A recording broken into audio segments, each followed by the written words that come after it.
Bora, turminha, show de bola com vocês? Tudo beleza? Tudo na paz? Toca aí então.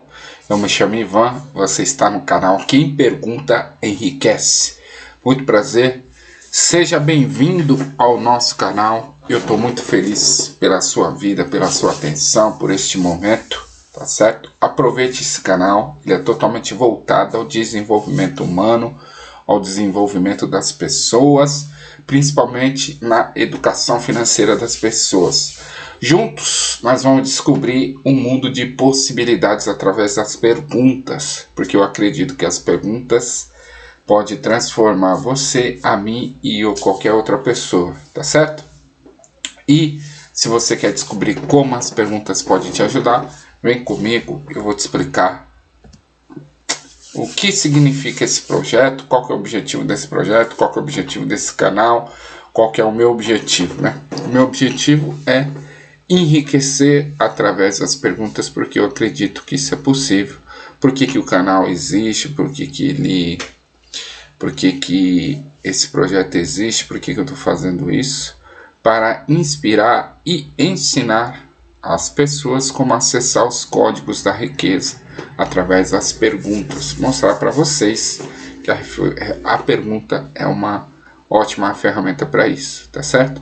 Apoiada, é claro, pela metodologia 3A, que é aprender, aplicar e aperfeiçoar, tá? O que é que eu estou fazendo nesse projeto? Eu estou pegando livros, música, filmes, revistas, artigos, pegando os autores desses conteúdos e fazendo perguntas para essas pessoas interessantes, tá? Então a gente pega, lê e faz perguntas para acessar o código que cada uma dessas fontes tem para nós.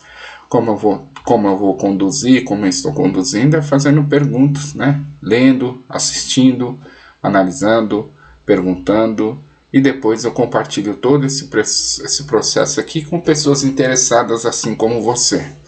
Onde é que eu estou fazendo isso? Em casa, na rua, no trabalho, um local onde eu posso executar, gravar e depois compartilhar com vocês. Quando que eu faço isso? 2 vezes na semana, no mínimo, né? Às terças e nas quintas. Haverá semanas que eu publico mais, tá? Mas sempre no mínimo 2 vezes por semana, às terças e às quintas-feiras. Quanto isso vai me custar? Quanto isso pode te custar esse projeto? Tempo, apenas tempo. Tá bom? E por que a pergunta é uma técnica poderosa? Por que a gente vai usar essa técnica para acessar os códigos da sabedoria e da riqueza aqui, tá? Porque através da pergunta a gente acessa a verdade sobre tudo, porque a pergunta revela a verdade sobre tudo. A pergunta, ela tem o poder de aumentar o nosso nível de consciência sobre as coisas, sobre a natureza. Ela também clareia e esclarece dúvidas, tá? Ela também é uma ferramenta para poder aprender e também ensinar. Um exemplo disso, as crianças, né, são as maiores aprendedoras. Como é que elas aprendem? É pela curiosidade, fazendo perguntas, tá certo? 4, resolver problemas, encontrar novas soluções. Através da pergunta a gente consegue resolver problemas e também consegue encontrar a melhor solução para aquele problema. A pergunta também nos ajuda a economizar tempo, esforço, energia e dinheiro, porque fazendo a pergunta a gente vai cortando caminhos e chega na resposta ou na solução de forma mais rápida. 6, conexões com pessoas, interesse. A pergunta gera interesse, então quem pergunta tem que estar interessado na outra, na resposta da outra, então isso gera conexão. E 7, por último, a escuta ativa, a atenção prestada, a questão dedicada ao perguntado, tá? Usando as palavras o que, quando, quem, onde, como, porquê. Você se conecta com as pessoas, você tem que ouvir ativamente, porque sua próxima pergunta provavelmente virá da primeira resposta. E assim sucessivamente a gente vai aprofundando a pesquisa, a conversa baseada nas perguntas, tá certo? E também usaremos aqui a metodologia 3A, aprender, aplicar e aperfeiçoar. Fechou? A gente tá essa semana essa semana, esses últimos dias aí, lendo, tá? O primeiro livro aí, o primeiro vídeo da série foi sobre o capítulo, acho que 8 do livro de Provérbios, Salomão, tá? O primeiro vídeo do canal, inclusive, e agora a gente está lendo o livro do Napoleão Hill, Quem Pensa Enriquece, certo? A gente já leu o capítulo 1, que fala sobre o segredo do sucesso. A gente já leu Pensamentos São Coisas e estamos lendo o Desejo, lembrando que são 16 capítulos. O desejo é o primeiro princípio dos 13 princípios do sucesso, fechou? Você que quer ter acesso a esse canal, a esses códigos que a gente vai separando, as anotações aqui, só você entrar no link aqui na descrição. Eu deixei um link do grupo do Telegram, você pode ir lá acessar. Eu estou postando todo esse conteúdo aqui também lá no grupo do Telegram, fechou? Então a gente parou aqui no capítulo 3 e no princípio 1, nos 13 princípios da sabedoria, do segredo do sucesso, tá? E a gente parou nessa atividade aqui que a gente identificou e precisaríamos fazer para poder continuar a leitura, que eram 6 passos para transformar desejo em ouro, tá? Aqui o passo 1 foi que a gente precisa registrar mentalmente o valor exato que a gente quer obter. O desejo, se é um valor financeiro, o desejo, ou seja, a gente precisa registrar isso na mente, muito forte. Segundo, a gente precisa determinar uma data exata, tá? Na verdade, a gente precisa determinar o que a gente vai dar em troca, né? Primeiro, registrar mentalmente o quanto que a gente quer, o valor ou o desejo. A gente precisa também registrar, determinar o que a gente vai dar em troca. A gente está querendo uma coisa, mas a gente tem que dar outra coisa em troca. Então a gente precisa determinar o que é que a gente vai dar em troca. Terceiro, a gente precisa estabelecer uma meta, uma data bem definida para realizar ou para conquistar aquilo que a gente deseja. Quarto, criar um plano definido para realizar o seu desejo e começar ele aqui e agora. Tá? Criou o plano, já começa a executar do jeito que você sabe, com as coisas que você tem. Você nunca estará pronto 100%, então nós vamos executar aqui e agora ao modo que a gente terminar de fazer o plano. 5. Anotar tudo isso que a gente detalhou, né? Anotar o valor, a quantidade, anotar o que é que nós daremos em troca, anotar a data, né? E registrar o plano em papel, tá certo? E 5. E o sexto, por último, a gente vai ler essa declaração que a gente fez no item 5, essa declaração, essa anotação. A gente vai ler ela 2 vezes ao dia em voz alta, uma vez antes de dormir e uma vez assim que acordar. Fechou? Então essa era a tarefa que a gente deixou na última leitura, e aqui a gente vai seguir a leitura, tá certo? Então a gente parou aqui, ó. Leia em voz alta 2 vezes por dia a declaração que escreveu. Leia uma vez pouco antes de ir deitar para dormir e leia uma vez de manhã. Depois de se levantar, enquanto lê, veja, sinta e acredite que o dinheiro já é seu ou que o desejo que você determinou já está realizado. Você tem que ouvir, pensar, sentir, tá certo? E depois pôr o plano em ação. Fechou? Combinado? Se alguém tiver alguma dúvida, tiver alguma coisa, quiser discutir, entrar no link do Telegram, deixa sua pergunta, sua dúvida, o pedido de ajuda, que a gente vai se ajudando. Fechou? Então vamos dar continuidade. É importante que você siga as instruções desses 6 passos. Especialmente importante que observe e siga as instruções do 6º passo. Você pode reclamar de que é impossível se ver dono do dinheiro antes mesmo de realmente tê-lo. É aí que o desejo ardente vai ajudar. Se você realmente deseja dinheiro com tanta intensidade que seu desejo se torna uma obsessão, não vai ter dificuldade para se convencer de que já o terá. O objetivo é querer dinheiro e ficar tão determinado a tê-lo que você se convence de que o terá.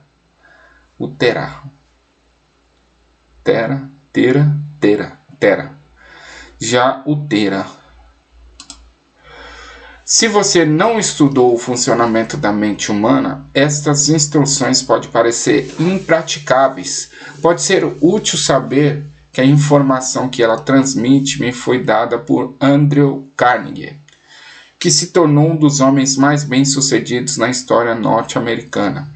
Carnegie começou como um trabalhador comum nas usinas de aço, mas conseguiu, apesar do começo humilde, fazer esses princípios renderem uma fortuna de consideráveis mais de 100 milhões de dólares. Em termos atuais, o valor da fortuna de Carnegie seria uns 20 bilhões de dólares aproximadamente, pelo menos, e provavelmente muito mais. Também pode ser útil saber que os 6 passos foram cuidadosamente examinados pelo famoso inventor e empresário de sucesso Thomas Edison. Ele se deu carimbo de aprovação, dizendo que os passos essenciais não só para acumular dinheiro, mas para a realização de qualquer objetivo. Tá aqui, pessoal. Aqueles 6 passos, então, foi que o Carnegie e Thomas Edison utilizaram para conseguir que queriam, o dinheiro que queriam, e também pode ser usado para qualquer objetivo que você queira na sua vida. É só você usar aqueles 6 passos e seguir ardentemente ele, tá certo? Na época em que Napoleão Hill escreveu essas palavras, os avanços em nossa compreensão da fisiologia do cérebro e da psicologia da mente haviam proporcionado uma compreensão muito maior da motivação humana. Ainda assim, os métodos usados pelos modernos especialistas motivacionais são essencialmente as mesmas técnicas aconselhadas por Hill. Pesquisas confirmam que há sólida base psicológica para fazer como Hill aconselha: ser bem específico quando estabelecer objetivos, executar a ação física de anotar esses objetivos no papel e repetir seu objetivo estabelecido em voz alta para si mesmo frequentemente, 2 vezes ao dia, de manhã e à noite. Essas técnicas conquistaram ampla aceitação entre os especialistas modernos do campo. O princípio psicológico em ação é semelhante àquele subjacente à autossugestão e à auto-hipnose, que serão discutidas mais profundamente no capítulo 5, autossugestão, e no capítulo 13, a mente subconsciente. A instrução de Hill para se ver como você será quando já tiver alcançado seu objetivo também é uma técnica específica. Hoje ela costuma ser ensinada por especialistas em motivação com o nome de visualização criativa, no capítulo 4, sobre fé, e no capítulo 5, sobre autossugestão. Hill explica seu método. Antes de seguir em frente, os editores gostariam de reforçar o conselho de Hill para que suas instruções sejam seguidas ao pé da letra. Então, pessoal, aqueles 6 passos só vai dar certo se vocês seguirem ao pé da letra. E se seguir da forma como está ali, ao pé da letra, exatamente, vai dar certo, assim como deu para Napoleão Hill, como deu para Andrew Carnegie, como deu para Thomas Edison e várias outras pessoas. Eu já fiz teste com algumas coisas também, dá muito certo. Os editores sabem que existe por parte do leitor uma tendência para presumir que é suficiente entender um conceito apenas intelectualmente. Quando ler os 6 pontos de Hill, você provavelmente vai se pegar pensando: sim, claro, algumas pessoas podem precisar anotar essas coisas, mas eu não sou criança, já entendi. Ou, tudo bem, entendo que falar em voz alta pode ajudar algumas pessoas menos sofisticadas, mas já entendi a ideia intelectualmente. Se é assim que você pensa, lembre-se de que muitas das pessoas bem-sucedidas que você admira não se achavam abertas demais ou sofisticadas demais para seguir as instruções de Hill. Os editores destacam mais uma vez que, se Napoleão Hill acreditava que escrever e falar em voz alta seus objetivos é importante e psicólogos e especialistas motivacionais concordam, seria tolice não seguir esse conselho simples. Apenas faça. Os passos não pedem trabalho duro, não pedem sacrifício. Colocá-los em prática não requer muita educação formal, mas os 6 passos requerem imaginação suficiente para ver e entender que o acúmulo de dinheiro não se pode ser deixado ao acaso ou para a sorte. Você também deve saber, desde já, que nunca pode ter riqueza em grande quantidade, a menos que consiga criar um desejo intenso por dinheiro e realmente acreditar que o terá. O poder de grandes sonhos. Se você está na corrida por riqueza, deve ser incentivado pela seguinte verdade: o mundo em que vivemos exige novas ideias, jeitos novos de fazer as coisas, novos líderes, novas invenções e novos métodos, estilos, versões e variações de tudo que o tempo todo. Por trás de toda essa demanda por coisas novas e melhores, tem uma qualidade que você deve ter para vencer, e ela é a definição do objetivo, o conhecimento do que você quer e um desejo ardelo em tê-lo. Se você realmente deseja riqueza, lembre-se de que os verdadeiros líderes do mundo sempre foram pessoas que aproveitaram e puseram em prática as intangíveis e invisíveis forças da oportunidade. Líderes são as pessoas que convertem essas oportunidades em cidades, arranha-céus, fábricas, transporte, entretenimento e todas as formas de conveniência que deixam as coisas mais fáceis, mais rápidas, melhores ou simplesmente torna a vida mais agradável. Então, ó, quem faz riqueza, pessoal, aqui já tem um código poderoso. Você nunca vai ser rico, milionário, fazer riqueza, se aquilo que você pretende só beneficia você. Só tem sucesso quando você melhora alguma coisa, tem ideia de alguma coisa, quando aquilo que você vai fazer beneficia uma grande maioria de pessoas. Pensa aqui, ó. Então ele vai falar, ó, essas pessoas aí que fizeram fortuna, eles trabalharam em cima de oportunidades, ó, de prédios, fábricas, transporte, entretenimento. E essas coisas que eles fizeram deixam as coisas mais fáceis, mais rápidas, melhores ou simplesmente tornam a vida mais agradável. Vamos anotar aqui. A nova ideia que você tiver ou que for melhorar, precisa estar focada em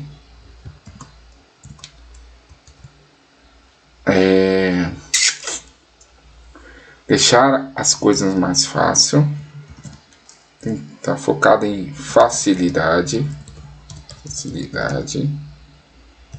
deixar mais fácil de ver, usar, etc. Facilidade. Segundo, ou mais rápida, ou ágeis, mais rápida, veloz.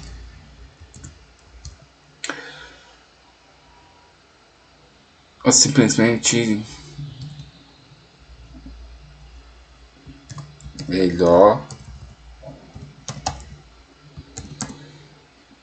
melhoria melhor que outros,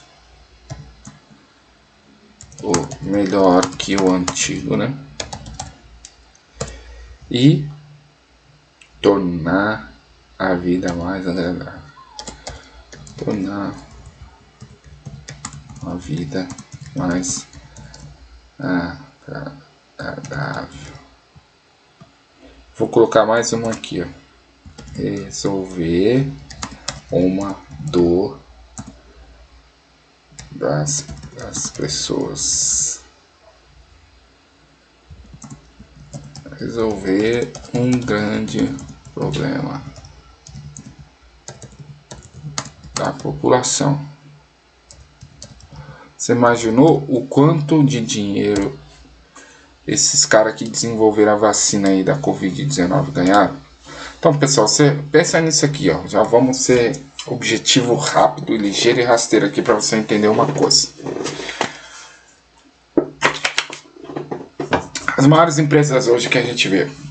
Google é o que é porque, primeiro, ele é útil para as pessoas. Ele ajuda as pessoas a serem mais rápido, a facilitar a vida, a tornar mais agradável, certo? Então, ele beneficia a população e assim, consequentemente, ele se beneficia. Uber, Netflix,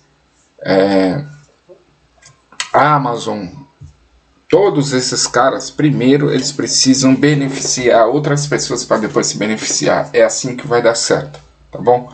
Se for qualquer coisa que só beneficie você, esquece, não vai para frente.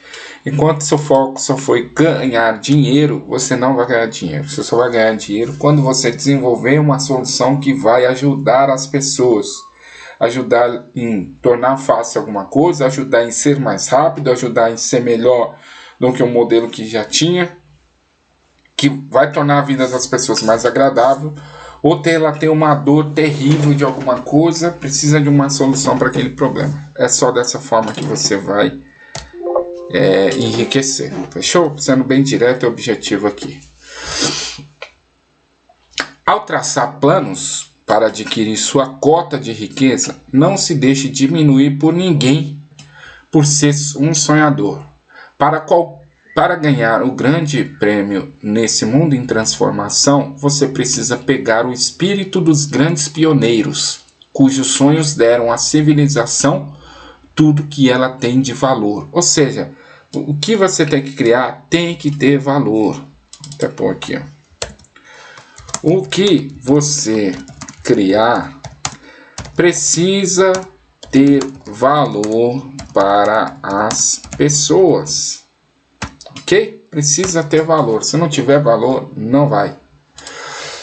E é esse espírito que serve como o sangue da vida do nosso país. Sua oportunidade e a minha para desenvolver e divulgar nossos talentos. Um desejo ardente de ser e fazer é o ponto de partida de onde o sonhador deve começar. Ser e fazer. Então, primeiro eu sou, depois eu faço, depois eu tenho. Vou até anotar isso aqui, ó. Então, primeiro eu sou, segundo eu faço, para depois eu tenho.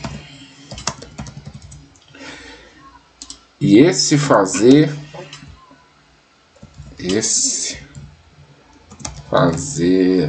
tem que ser útil para a humanidade. Certo? Então, primeiro eu sou, então tem que ser aquilo que eu quero, tem que ser na mente, né? Tem que primeiro ser para depois fazer, por último ter a recompensa disso. Um desejo ardente de ser e fazer é o ponto de partida de onde o sonhador deve começar. Só pintar aqui. Começar. Sonhos não nascem da indiferença, da preguiça ou da falta de ambição.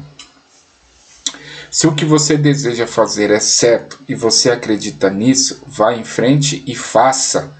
Não se importe com o que eles dizem, caso sofra uma derrota temporária. Eles sabem que cada fracasso traz consigo a semente de um sucesso equivalente.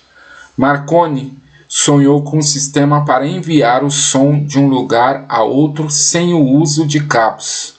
Você pode se interessar em saber que amigos de Marconi o levaram sob custódia para ser examinado em um hospital psiquiátrico quando anunciou que havia descoberto um princípio pelo qual podia enviar mensagens pelo ar.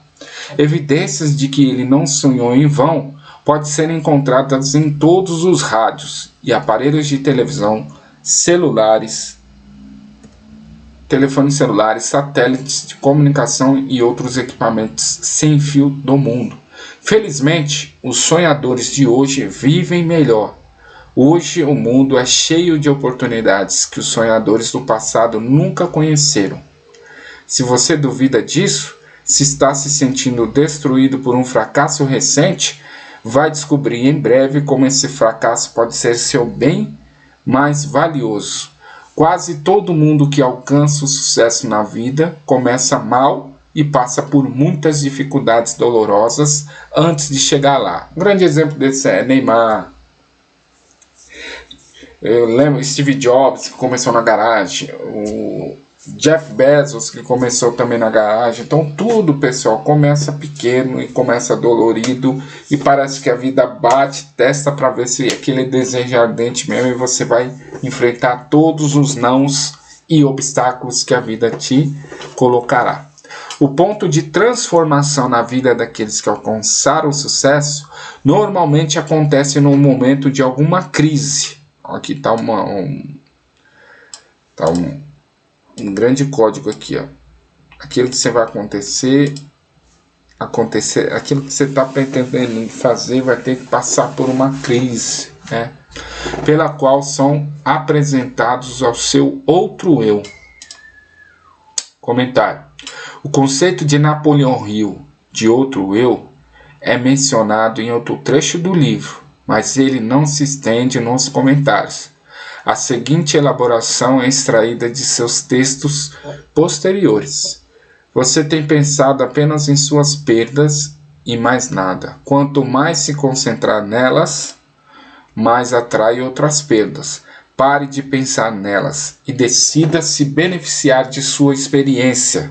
Aí, ó, pessoal, as derrotas que ele fala, derrotas temporárias, as crises, as perdas, as dificuldades, o não, aprenda a enxergar isso como uma experiência, e toda experiência tem um ensinamento. Você tem que se perguntar: o que a vida quer me ensinar com essa derrota, com essa perda? O que tem de aprendizado nessa experiência? Seja quais forem, aqui me fez até lembrar uma frase do Carl Jung, que vai dizer que a gente quer ter certezas, mas não quer ter dúvida. Quer ter resultados, mas não quer ter experiência. Sendo que, para eu sanar as dúvidas, eu preciso... Para eu ter certezas, eu tenho que ter dúvidas. Para eu ter resultados, eu preciso de ter experiência. Carl Jung já falava, tá aqui. Sejam quais forem os obstáculos pessoais que enfrentar, comece conhecendo um lado de sua personalidade que não reconhece obstáculos. Então você precisa reconhecer o lado da sua personalidade que não reconhece obstáculos, que não reconhece derrotas. Cultive uma amizade com o outro você, de forma que o que quer que esteja fazendo, você permaneça aliado a alguém que compartilha dos seus objetivos. Toda filosofia e conselhos sobre convencer outras pessoas vai ser muito mais útil se você praticar consigo mesmo. Então ele está dizendo que nós temos duas partes dentro de nós, uma que acredita, uma que não acredita, uma esperançosa e uma cética, né? Então a gente tem que primeiro convencer a si mesmo. Ou seja, então quando eu pensar e sentir, eu tenho que convencer a mim mesmo, os dois meus eus, para depois, ao falar e agir, eu convença aos outros. Mas eu preciso primeiro que o tico e o teco estejam alinhados, ou seja, que o pensar e o sentir estejam falando a mesma coisa, para que eu fale e haja, fale a mesma coisa e convença as pessoas da mesma coisa. Sidney Porter descobriu o gênio adormecido dentro do seu cérebro só depois de ter enfrentado o grande infortúnio. Ele foi condenado por fraude e preso em Columbus, Ohio, e foi lá que conheceu seu outro eu. Ele começou a escrever contos. Depois, ainda preso, começou a vender essas histórias para revistas sob o pseudônimo de O. Henry. Usando a imaginação, ele se descobriu um grande autor em vez de um miserável criminoso e proscrito. Quando foi solto, Henry era o escritor de contos mais popular do país. Comentário. Mais recentemente, em outra prisão, outro tipo de escritor conheceu seu outro eu, e a música country ganhou um de seus mais talentosos compositores e um de seus maiores astros. Quando Merle Haggard era criança, a casa da família era um vagão reformado de Bakersfield, na Califórnia. Depois que o pai morreu, quando Merle tinha 9 anos, a casa mais comum para o jovem foi uma série de centros de detenção juvenil. Aos 16 anos, ele abandonou a escola e durante os 4 anos seguintes, a única marca que Merle Haggard deixou no mundo foi uma ficha policial extensa por roubo de carros, assaltos e cheques falsificados. Aos 20 anos, ele cumpria pena em sangue quente e ganhava fama de vigarista incorrigível. Então ele conheceu seu outro eu, inspirado por um show que Johnny Cash fez para os detentos e também por conversas com homens que estavam no corredor da morte durante um tempo que passou na solitária. Haggard aprendeu que tinha outro eu e esse eu tinha alguma coisa a dizer por meio da música. Quando saiu da solitária, Haggard pediu o trabalho mais duro que a prisão tinha a oferecer. Inscreveu-se em cursos noturnos na penitenciária e mandou-se e conseguiu a condicional depois de 2 anos e meio. Voltou a Bakersfield, onde cavava valas durante o dia para poder aperfeiçoar suas composições e se apresentava à noite. Em 3 anos conseguiu contrato com uma gravadora, em 5 chegou à lista dos 10 mais e seguiu em frente até se tornar uma das vozes mais influentes da moderna música country. Thomas Edison sonhou com uma lâmpada que poderia funcionar com eletricidade e começou onde estava a pôr seu sonho em prática. Ele falhou mais de 10.000 vezes. Apesar dos fracassos, persistiu naquele sonho até finalmente ser levado a descobrir o gênio que dormia dentro de seu cérebro. Pessoal, você já pensou, você tem uma ideia, pensar numa coisa, e aí você testar uma não dá certo, testar 2 não dá certo, testar 3 não dá certo. Você tem que acreditar demais naquilo para você testar 10.000 vezes, 1999 vezes, para você chegar e provar para todo mundo que estava certo, que aquilo que você imaginava estava certo. É ter muita persistência, né? É acreditar demais, mas ele fez de cada experiência um caminho a não seguir. Bom, já tentei isso aqui não dá certo, isso aqui não dá certo, até que uma hora deu certo e graças a Thomas Edison a gente tem a luz, a eletricidade aí a nosso favor. Comentário. John Kamen conheceu seu outro eu bem cedo na vida. Adolescente, Kamen fundou a própria empresa, produzindo e vendendo sistemas de controle para shows automatizados de som e luz. Ele ainda estava no ensino médio quando assinou o contrato para automatizar a bola da véspera de ano na Times Square. Embora tenha ido para a universidade, não se formou porque estava ocupado demais trabalhando em algo que chamava de autosseringa, a primeira bomba de fusão para administrar terapias medicamentosas. Sua invenção foi aclamada como um marco na medicina, com muitas outras de suas criações, que inclui uma revolucionária máquina de hemodiálise, uma bomba de insulina para diabéticos, um stent aprimorado para pacientes cardíacos e mais de 150 outros aparelhos que patenteou. Um dia, vendo a dificuldade que um cadeirante enfrentava para subir na calçada, Kamen decidiu criar um aparelho que liberasse as pessoas confinadas à cadeira de rodas. O resultado é o iBolt, um revolucionário equipamento com rodas que usa computadores e um sistema de giroscópio estabilizadores que imitam o funcionamento do corpo humano. Ele não apenas sobe em calçadas, como desce escadas, percorre quase todo tipo de terreno acidentado e permite ao usuário se levantar e ficar na mesma altura de uma pessoa em pé. E faz isso tudo sem o usuário precisar sair do aparelho ou pedir ajuda a alguém. Em 2001, Kamen chegou às primeiras páginas quando apresentou o Segway, um aparelho de transporte individual baseado em sua tecnologia iBolt. É um aparelho de 2 rodas que parece um scooter e se move para frente, para trás, para a esquerda, para a direita sem o usuário fazer mais que mover o corpo. É tão acessível que é quase como se obedecesse aos pensamentos do usuário. O Segway pode ser uma invenção que vai mudar o mundo, com possibilidades de aplicação para trabalho e viagem que desafiam a imaginação.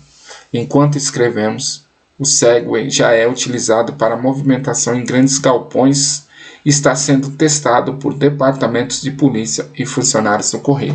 Pessoal, você entendeu aqui, que só dá certo aquilo que vai beneficiar o mundo. Só dá certo se você trabalhar naquelas áreas lá que a gente anotou aqui, Só vai dar certo, você só vai ser rico, as coisas só vão funcionar se aquilo que você está imaginando, pensando, fazendo, vai facilitar a vida das pessoas, vai deixar as coisas mais rápido, vai ser melhor do que o que já existe e vai tornar a vida da pessoa mais agradável, ou você vai resolver uma grande dor, um grande problema como é esse aí do cadeirante, certo?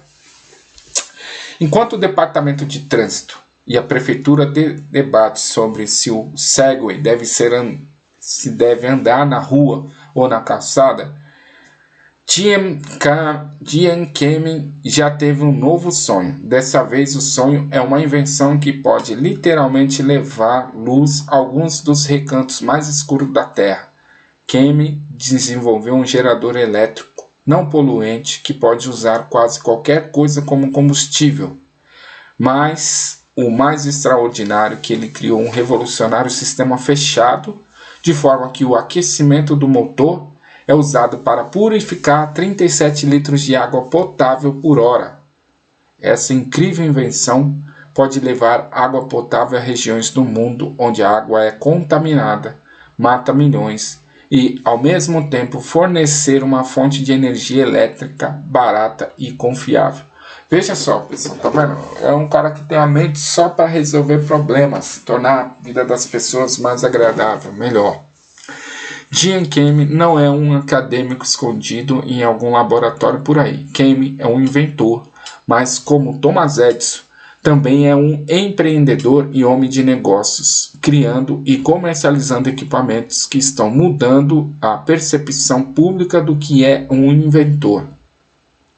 Henry Ford, pobre e sem escolaridade, sonhou com uma carruagem sem cavalos. Trabalhou com as ferramentas que tinha. Aí, tá vendo? Ferramentas que tinha. Vocês sabiam, pessoal, que hoje o cara mais pobre do mundo, ele tem pelo menos 6 vezes mais conforto do que qualquer rei de 100, 200, 300 anos atrás. Vocês sabiam disso? Na época, hoje nós temos mais tecnologia, mais ferramentas a nosso favor do que o Edison tinha no tempo dele. Mas tudo que ele desenvolveu, trabalhou com as ferramentas que ele tinha na época, ali na hora. Então essa questão, essa dúvida de que não tenho isso, não tenho aquilo, eu preciso daquilo, eu preciso disso, é tudo empecilhos que sua mente está colocando para poder te travar, tá bom? Sem esperar a oportunidade de favorecê-lo. E agora a evidência de seus sonhos circula por toda a Terra. Ele pôs mais rodas em movimento que qualquer homem que já viveu, porque não teve medo de defender seus sonhos. Henry Ford foi o cara que inventou o carro, né? O Ford, dono da Ford. Comentário: Steve Jobs e Steve Wozniak,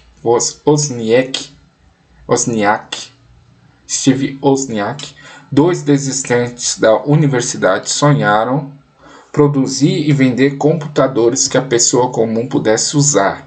Como Ford, trabalhando com as ferramentas que tinham, construíram o primeiro computador Apple na garagem da família de Jobs. E como Ford, não tiveram medo de defender seus sonhos. Depois de mostrar o protótipo para um comerciante local, receberam uma encomenda de 25 máquinas.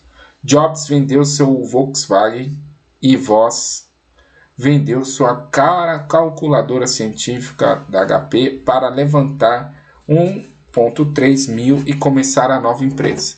Pegaram dinheiro, convenceram os fornecedores de equipamentos eletrônicos da região a conceder a eles uma linha de crédito e começar a produção do Apple I. Eles revolucionaram a indústria de hardware e software. Lançado em 1976 pelo preço de $666, o Apple I rendeu a eles 750 mil. 2 anos mais tarde apresentaram o Apple II, que rendeu 140 milhões nos 3 anos seguintes. Em 1980, o ano que eu nasci, a Apple se tornou uma empresa de capital aberto com valor de mercado de 1,2 bilhão depois do primeiro dia de negociações. Wozniak deixou a empresa em 1981. Mas Jobs trabalhou no desenvolvimento do Macintosh em 1984. Em 1985, Jobs também saiu. Mas em 1998, 13 anos depois, retornou à Apple para revitalizar a empresa em decadência com a criação dos computadores iMac, a companhia de animação Pixar, o iPod e o iTunes. Ao apresentar histórias de sucessos contemporâneos, os editores seguiram o estilo de Hill de usar pessoas reais para ilustrar os princípios do sucesso.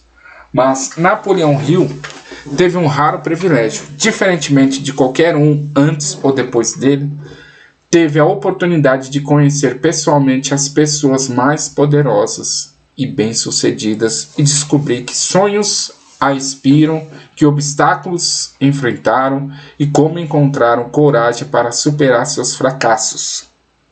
Hill conheceu muitos inventores e construtores de império que criaram a base da indústria norte-americana do século XX, enquanto ainda eram notícias, não história.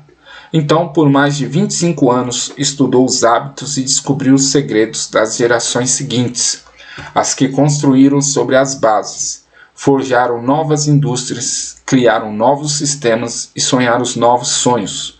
Somente por ter tido esse acesso sem precedentes por tão longo período, Hill foi capaz de comparar, contrastar, analisar e então formular uma filosofia de realização baseada nas histórias reais de pessoas reais que usaram essas técnicas para criar seu sucesso.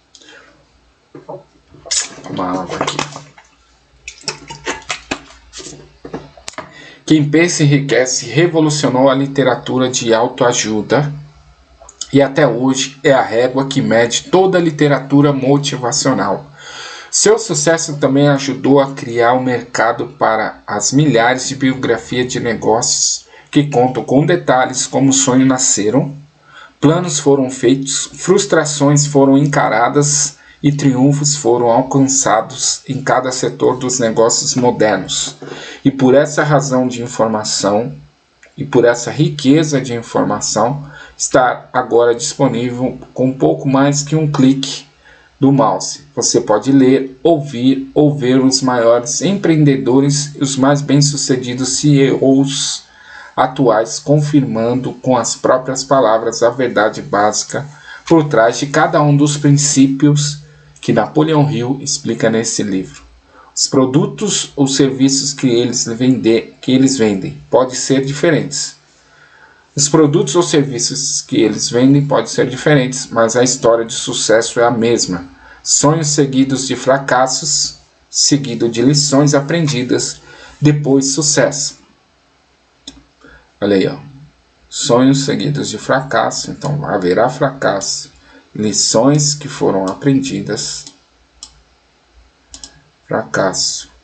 Lições aprendidas das experiências, né? Lembra? E depois sucesso.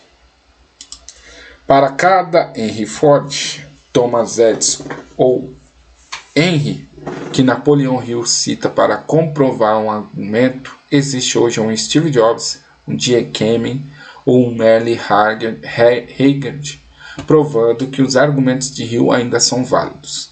Existe uma diferença entre querer uma coisa e estar pronto para recebê-la.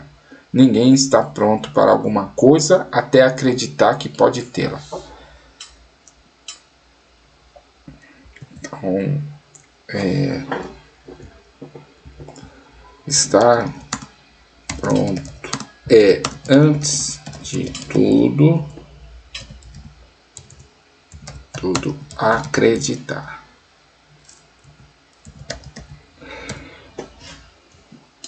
Então ninguém consegue estar pronto se não acreditar que pode tê-lo. Estado mental deve ser de crença.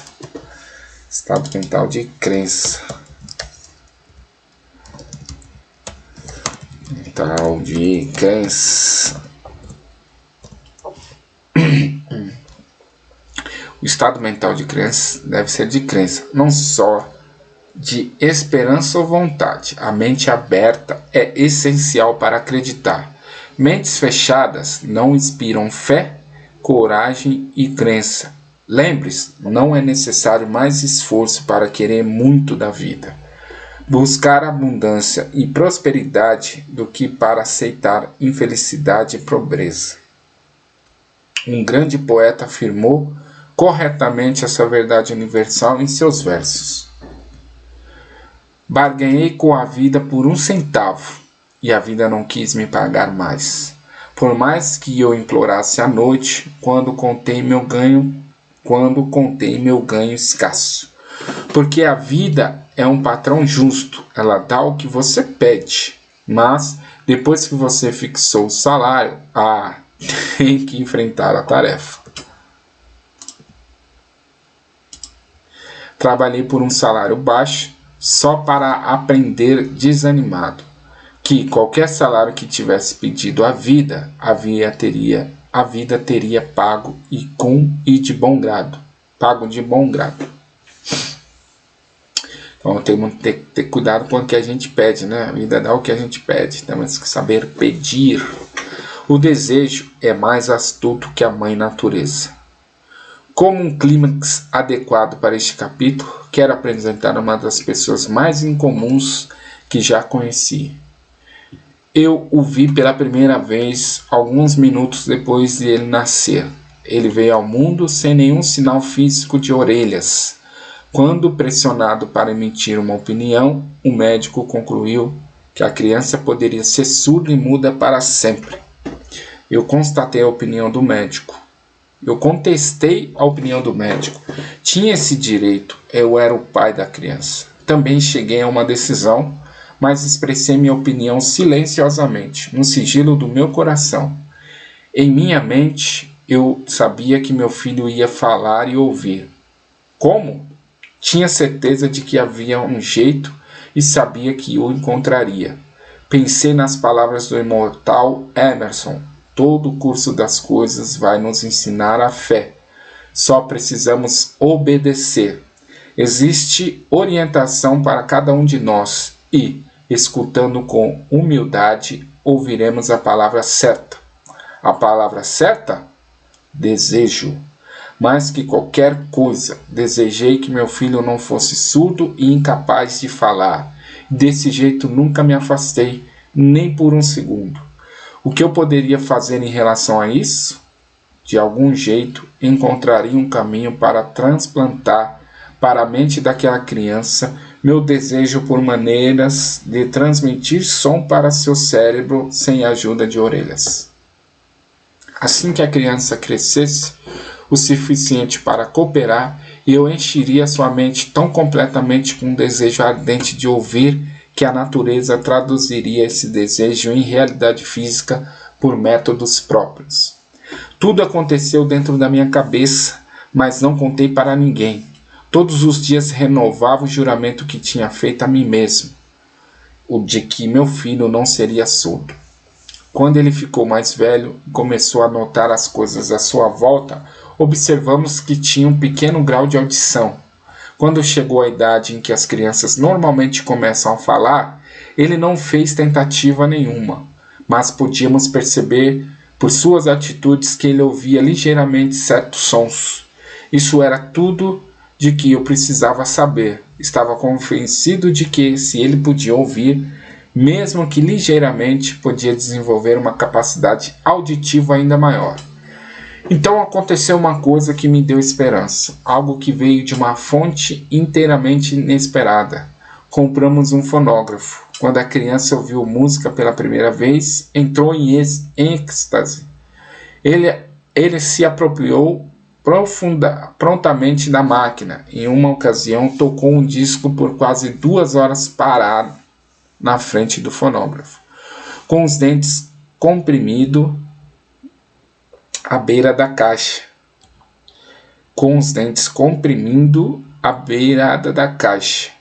O significado disso só ficou claro para nós anos mais tarde. Na época, nunca tínhamos ouvido falar do princípio da condução óssea do som.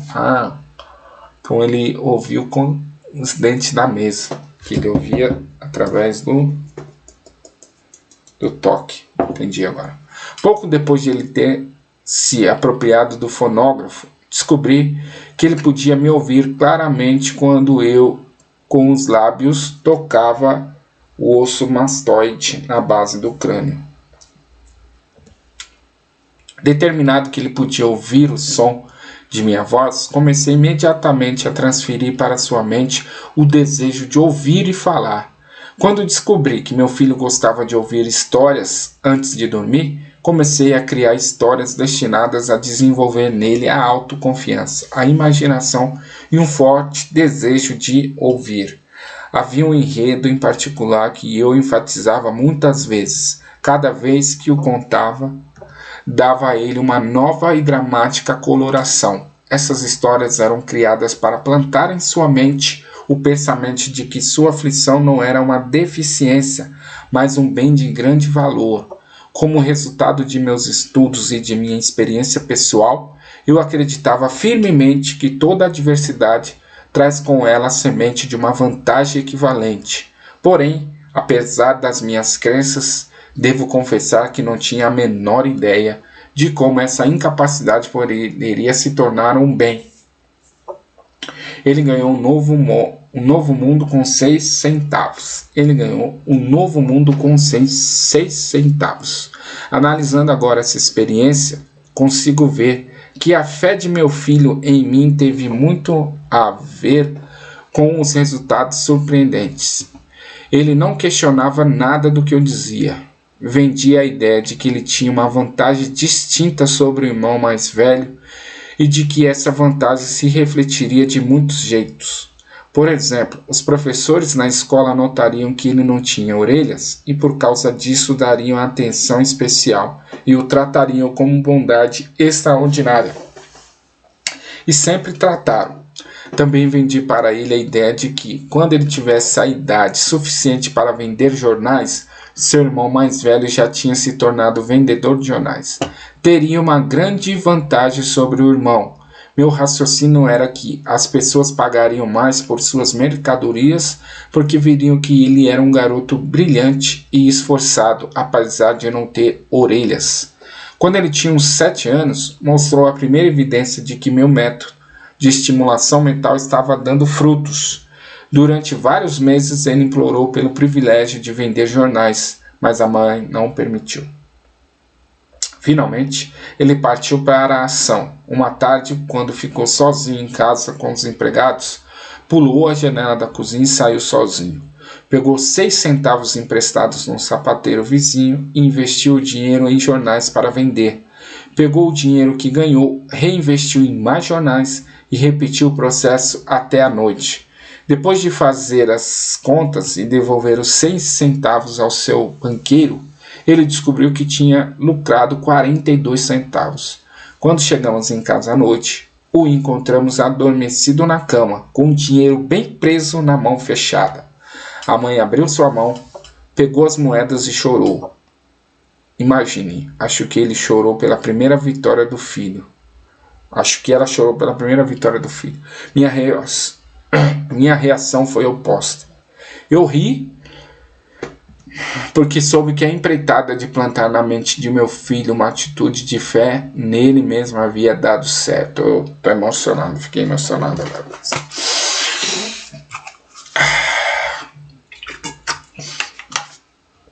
Não sei se vocês sentiram a mesma coisa que eu. A mãe viu um garotinho surdo que tinha ido às ruas sozinho em sua primeira empreitada comercial e arriscado a vida para ganhar dinheiro. Eu vi um pequeno empreendedor corajoso, ambicioso e autossuficiente, cuja confiança em si mesmo havia aumentado 100%. Ele havia começado uma atividade por iniciativa própria e tinha vencido. Não fiquei apenas satisfeito, fiquei impressionado. Ele havia demonstrado claramente os primeiros sinais dos recursos que o acompanhariam por toda a vida. O garotinho surdo passou pelo ensino fundamental, médio pela faculdade sem poder ouvir os professores, exceto quando gritavam bem alto e perto dele. Não foi para uma escola para os surdos e não usamos a língua de sinais. Estávamos determinados. Ele viveria como qualquer garoto que ouvia e falava. Sustentamos essa decisão, embora ela nos tenha custado muitas discussões acaloradas com representantes da escola.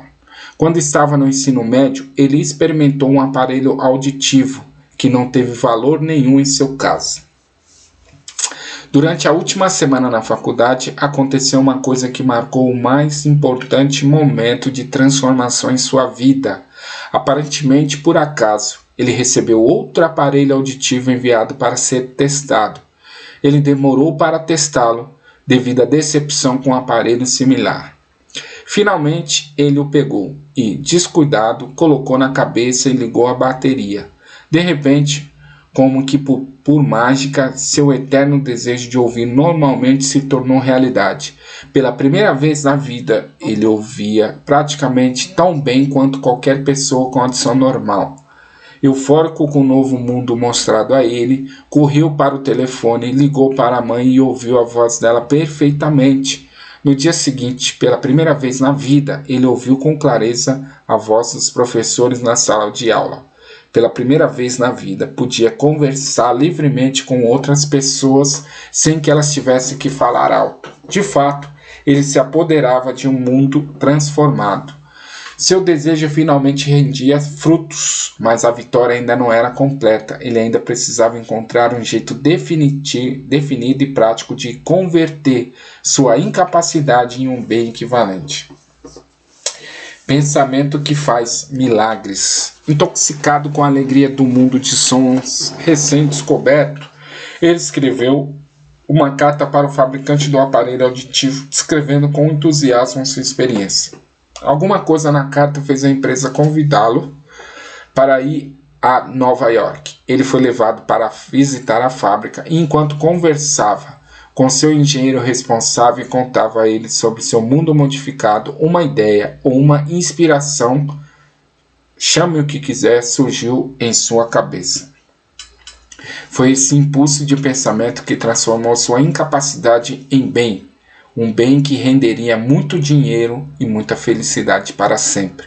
A soma e a substância daquele impulso foram o seguinte: ele pensou que poderia ajudar os milhões de pessoas que passam pela vida sem o benefício dos aparelhos auditivos, se pudesse encontrar um jeito de contar a elas a história que havia mudado seu mundo.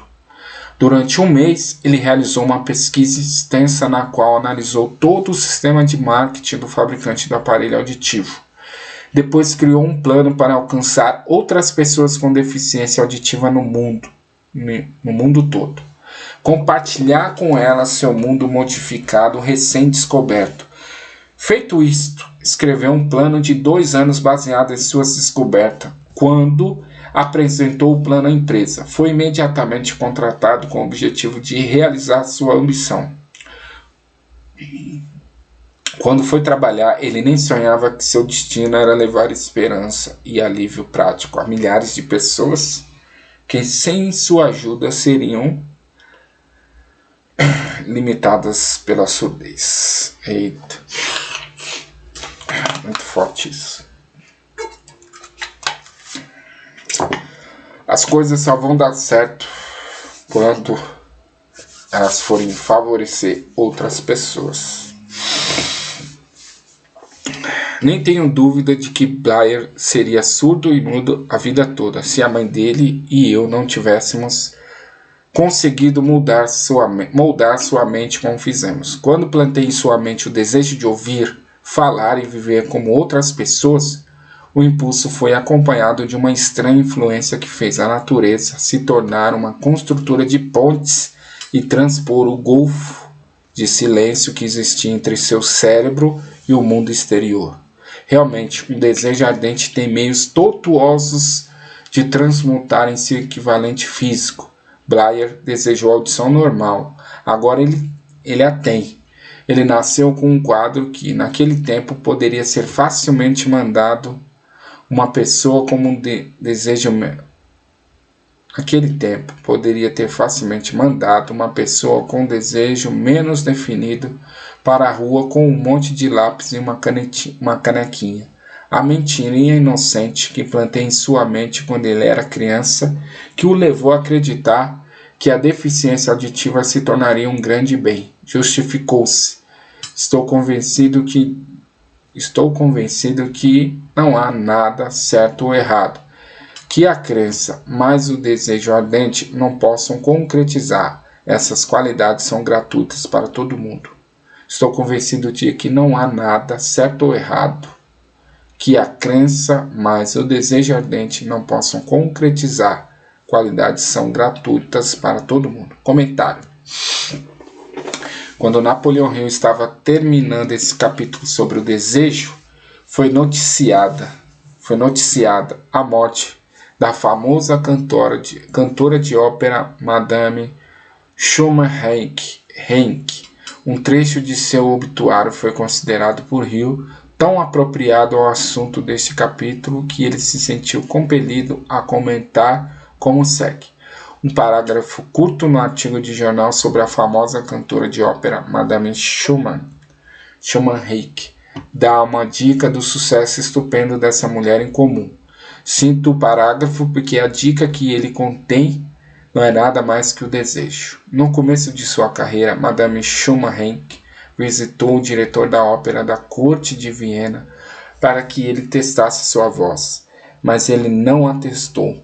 Depois de uma olhada na menina desajeitada e mal vestida, ele indagou de modo não muito gentil: com essa cara e sem nenhuma personalidade, como você espera algum sucesso na ópera? Minha boa criança, desista da ideia. Compre uma máquina de costura e vá trabalhar. Você nunca poderá ser cantora. Ixi, nunca é muito tempo. O diretor da ópera da corte de Viena podia saber muito sobre a técnica de cantar, mas sabia pouco sobre o poder do desejo que assume a proporção de uma obsessão. Poder do desejo que assume a proporção de uma obsessão. Se soubesse mais sobre esse poder, ele não teria cometido o erro de condenar um gênio sem dar a ele uma oportunidade. Comentário. Embora poucos leitores dessa edição conheçam Madame Schumann Heink, todo leitor conhecia meia dúzia de histórias semelhantes. Ela é válida para cada geração e cada tipo de música. Em algum momento, até os maiores astros foram fracassos. Em algum momento, alguém disse a eles que não eram bons o bastante. Mas em cada uma dessas vezes em que eles fracassaram, o desejo era maior que o fracasso. O desejo deve ser maior que qualquer fracasso.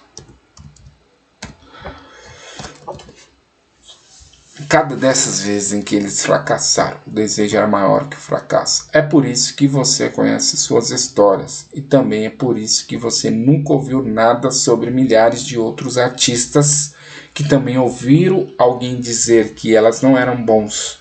Esses dos quais você nunca ouviu falar, são aqueles cujo desejo não era grande o bastante. São os que acreditavam que fracasso era derrota. Eita, isso aqui é muito forte, poderoso. Estão conseguindo sentir? Não sei se vocês estão sentindo. Eu estou sentindo muito forte. Estou muito emocionado aqui, muito forte. Isso é muito forte. Quantas pessoas hoje poderiam ser melhor e maior, estar vivo, estar entre nós, porque desistiram no primeiro fracasso, mudaram a rota, o destino, foram fazer outras coisas e acabaram encurtando suas vidas. Vários anos atrás, um dos meus sócios adoeceu. Ele piorou com o passar do tempo e por fim foi levado ao hospital para fazer uma cirurgia. O médico me avisou que havia pouca ou nenhuma chance de eu ver meu sócio vivo novamente. Mas essa era a opinião do médico, não era a opinião do paciente. Pouco antes de ser levado na maca, ele cochichou para mim: "Não se preocupe, chefe, sairei daqui em poucos dias." A enfermeira olhou para mim com cara de piedade. Mas o paciente ficou bem. Depois que tudo acabou, o médico disse: "Nada além do desejo de viver o salvou. Ele não teria sobrevivido se não tivesse recusado aceitar a possibilidade da morte." Comentário: nos anos de 1980, o fenômeno sobre o qual Napoleão Hill escreveu no parágrafo anterior passou a ser aceito por um segmento cada vez maior da população. Entre os adeptos, havia muitos médicos que incorporaram o conceito sobre o termo conexão mente-corpo. Na virada do século XXI, a crença de que a mente pode manifestar mudanças físicas no corpo se tornou parte da prática médica comum.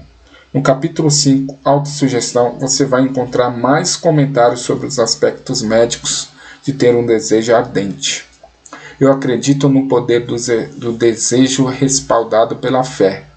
Eu acredito no poder do desejo respaldado pela fé em si, porque vi esse poder alcançar gente de um começo muito baixo a lugares de poder à riqueza.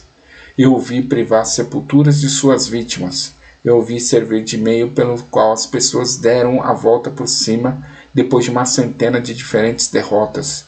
Eu o vi dar a meu filho uma nova vida, uma vida normal, feliz e bem-sucedida, apesar de a natureza tê-lo trazido ao mundo sem orelhas.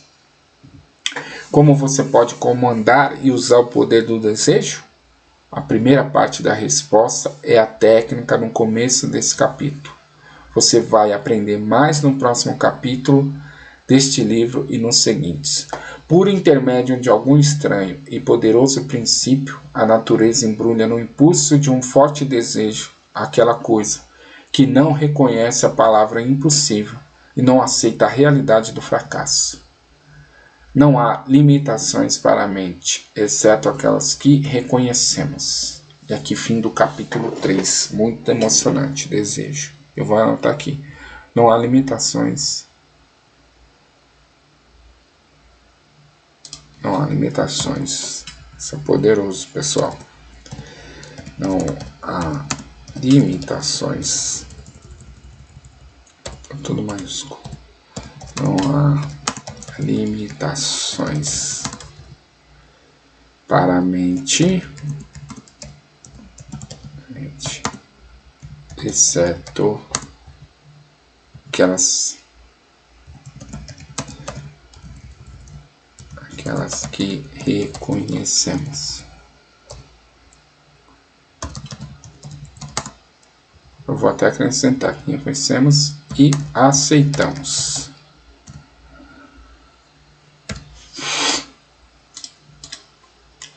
Show de bola, né, pessoal? Então aqui finda a leitura do terceiro capítulo e o princípio 1, os 13 princípios da riqueza, né, do sucesso. Fechou? Então daqui a pouco também eu vou mandar para vocês aqui o recorte dos pontos mais importantes desse capítulo aqui, os códigos mais poderosos que nós captamos aqui. Foi um capítulo muito forte, emocionante, muito bom, tá bom? Fiquem todos na paz, façam uma excepcional noite de domingo, aproveitem para iniciar uma nova semana, façam uma excepcional semana e a gente se encontra por aí. Estudem, foquem, não deixem de seguir os 6 passos aí importantes. Acredite, tenha fé, faça tudo certinho como está escrito aí e vai dar certo. Fechou? A gente se encontra por aí. Forte abraço, tchau!